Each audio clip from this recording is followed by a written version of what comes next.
Boa tarde. Na cidade egípcia de Port Said, os manifestantes desobedeceram ao estado de emergência declarado pelo presidente Mohamed Morsi.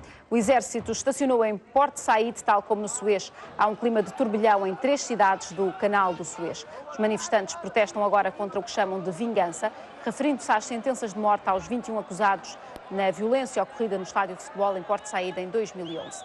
O chefe militar do Egito alertou que o conflito no país pode levar a um colapso do Estado, acrescentando que proteger o canal de Suez é um dos principais objetivos das Forças Armadas nas cidades atingidas pela violência. Mais de 50 pessoas morreram desde sexta-feira passada, quando começaram os distúrbios durante as comemorações do 2º aniversário da Revolução, que derrubou o regime de Hosni Mubarak. Perante este cenário, o presidente egípcio reuniu-se com várias figuras políticas para discutir a instabilidade política e a violência no país. Mohamed Morsi referiu o diálogo nacional como a única maneira de passar pela fase atual e alcançar a estabilidade. O convite enviado às forças políticas foi rejeitado pela Frente de Salvação Nacional, a que pertence o Nobel da Paz, Mohamed El Baradei, e o ex-candidato presidencial Hamdem Sabah.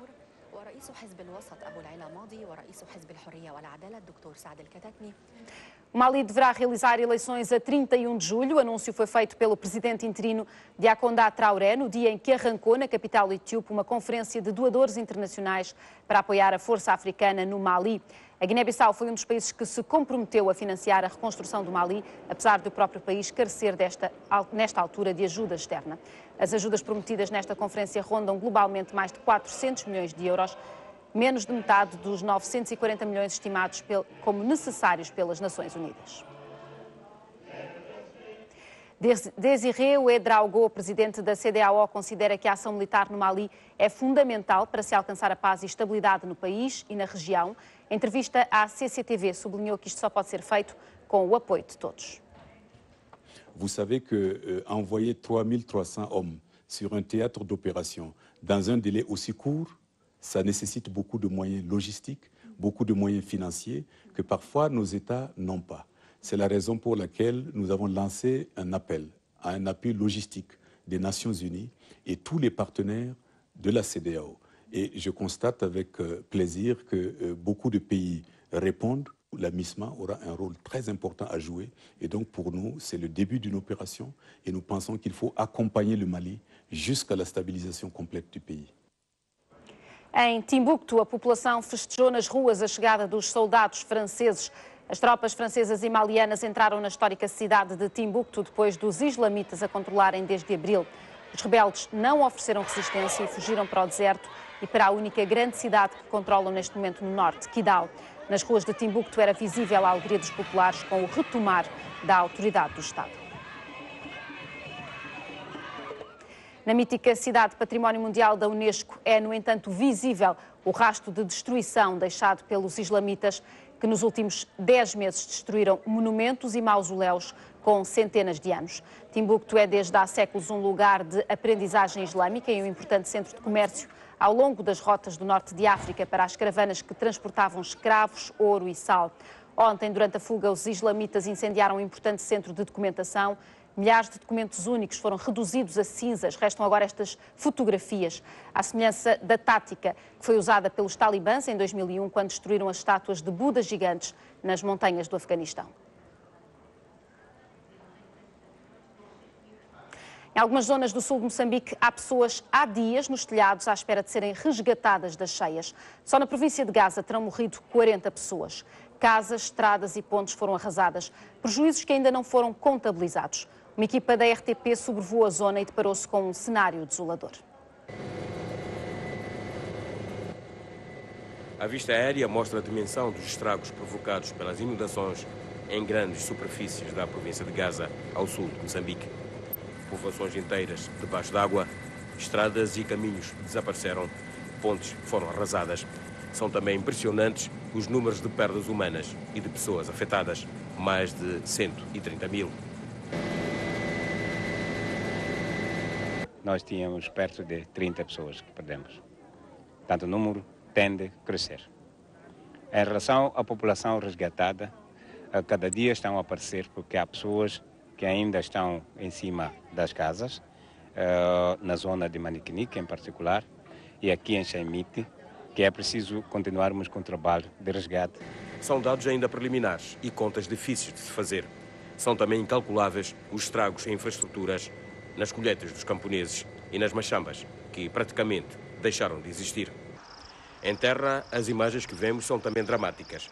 Milhares de pessoas, na sua maioria camponeses pobres, recuperadas das áreas inundadas e que deixaram tudo para trás, enfrentam agora, nos centros de acomodação, o drama da fome e das doenças.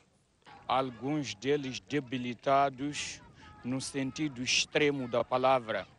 Outros já trazem consigo doenças que carecem de uma atenção particular, mas algumas doenças são doenças que têm algo a ver com a subnutrição, derivada do fato de terem estado um tempo prolongado, isolados e sem condições para se alimentarem.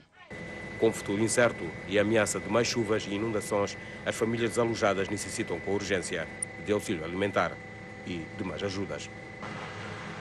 As operações de resgate e de evacuação das pessoas sitiadas são asseguradas por elementos das forças aéreas da vizinha África do Sul, numa altura em que se fala em mais de 130 mil afetados e perto de 40 óbitos. Gabriel dos Santos, Carlos Lucia, RTP, Xanxai. A ponte de Chicumbane, em Gaza, é uma das infraestruturas afetadas, como relata o Notícias de Moçambique. É por aqui que começamos a habitual ronda pelos jornais online da África lusófona.